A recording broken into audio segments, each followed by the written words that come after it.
Good afternoon everyone.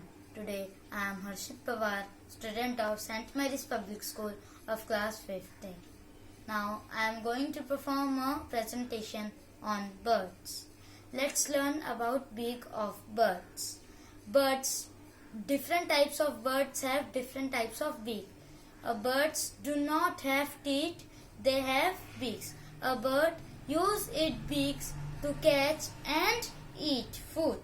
For example, I am swan. Swan has broad and soft beak.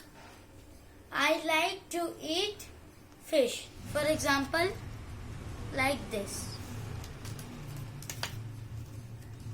I am stork. My beak is flat and powerful. For example, I have to eat some insects like this. I am kingfisher. My beak is very sharp and strong. I would like to eat some insects like this.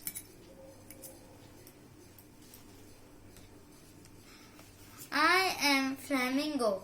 My beak is curved and my beak is very strong. I would to like eat fish like this. I am spoonbill. My beak is just like a spoon. Thank you.